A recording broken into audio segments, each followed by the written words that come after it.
Under आई bags के लिए blepharoplasty surgery consider करते वक्त सबसे कॉमन सवाल क्या होते हैं? स्वेलिंग कितने दिन रहेगी?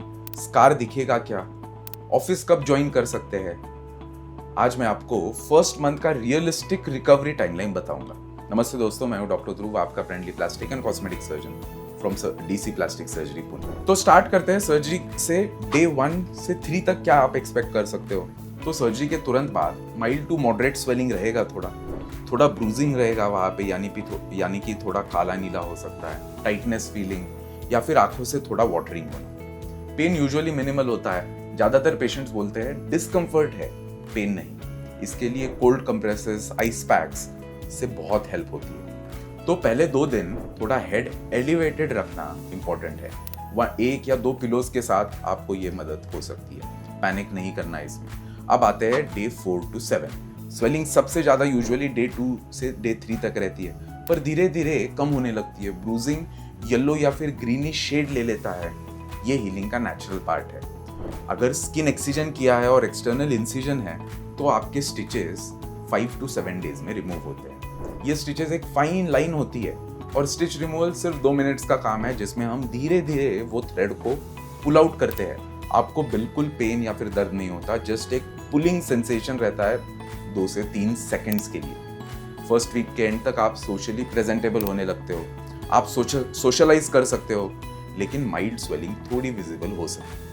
अब बात करते हैं सेकेंड वीक की। सेकेंड वीक में 70 to 80% स्वेलिंग रिड्यूस हो जाती है। स्कार लाइन जो है वो पिंक दिखने लगता है।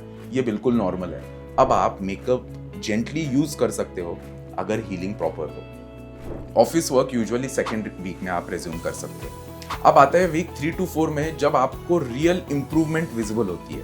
अंडर आई स्मूथर लगता है, बैग्स रिड्यूस हो चुके होते हैं, फेस फ्रेश दिखता है, स्कार्स ग्रेजुअली फ्लैट होते हैं, पिंक कलर धीरे धीरे फेड होता है। लेकिन याद रखिए, फाइनल रिजल्ट अभी सेटल नहीं हुआ। इंटरनल हीलिंग अभी भी चल रही है। ऊपर से क्लियर हो गया, बट अंदर और चीजें इंप्रूव कर रही है।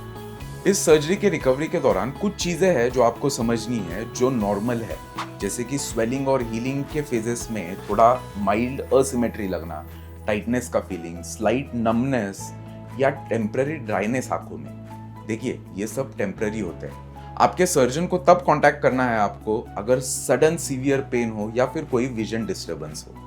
तो 1 मंथ में आप कॉन्फिडेंट फील करते हो, रिजल्ट 3 महीने में बहुत सेटल हो जाता है, 6 मंथ्स में स्कार ऑलमोस्ट ब्लेंड हो जाता है, कुछ भी यहाँ पे नहीं दिखेगा, it is going to be hardly visible.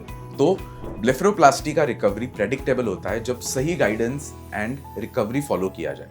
Fear कम होता है जब टाइमलाइन क्लियर होती है। अगर आप सर्जरी कंसिडर कर रहे हैं तो रिकवरी समझना सबसे इंपॉर्टेंट स्टेप है। अगर आपके कोई और डाउट्स या क्वेरीज है रिलेटेड टू ब्लेफेरोप्लास्टी सर्जरी और एनी कॉस्मेटिक सर्जरीज, तो प्लीज कमेंट सेक्शन में लिखिए। मैं और मेरी टीम जरूर आपको रिप्लाई करेंगे in a safe and scientific way.